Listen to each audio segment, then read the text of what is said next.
dunidan aynu ku noolnahay waxaa lagu ogyahay ilaa 196 dowladood waxaana jirta inay bulshooyinka ku nool ay yihiin kuwo ku kala duwan caadooyinka iyo dhaqamada ay haystaan halka sidoo kalena ay khariiradahooda dhuleedna kala qoqoban yihiin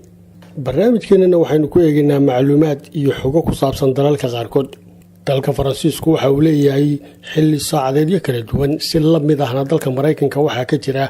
ilaa 11 xilli saacadeed oo kala duwan kuwaasoo qaarkood daqiiqado yar kala horeeya xilli ay dalka Ruushkuna leeyihiin ilaa 9 waqti saacadeed oo kala duwan taasoo macnaheedu yahay in xilliga saacadu ku kala duwan yahay waddan kaliya gudihiisa jasiiradda Maldives ayaa ah dalka looga cabsi qabo inay ku dhex qarsoonto biyaha badda taasoo ay sababi karto diirimaadka cimilada adduunka oo biyihii adkaha ahaa u rogaya dareere qulqulaya korna u qaadi kara joogga biyaha badda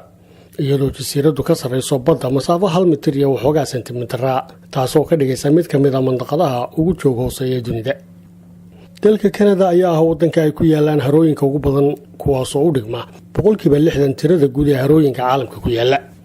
waddanka Ruushku waa dalka haysta taangiyada dagaalka ee ugu badan kuwaasoo gaaraya ilaa 22,000 oo taangi oo howlgal u diyaar ah waana saanadu kaga badan yahay dal kale oo kasta boqortooyada Sacuudiga waxay ka mid tahay dalalka waaweyn ee dhulka ballaaran ku fadhiya laakiin aan lahayn wax webiyaal waxaana ay ku tiirsan tahay biyaha badda ee la safeeyo iyo biyaha ceelasha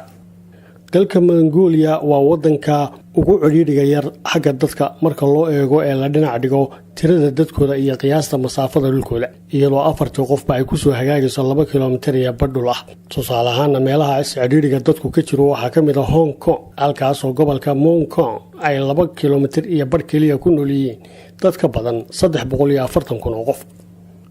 dowladda Hindiya ayaa ah waddanka ay ku nool yihiin dadka ugu badan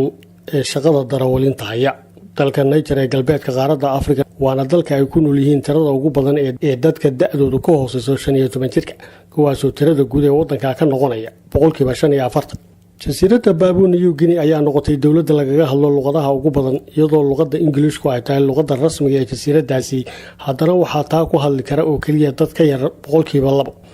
waxaana guud ahaan jasiiradda ka diiwaan gashan ilaa 820 luqadood oo dhammaantood lagaga hadlo jasiiraddaasi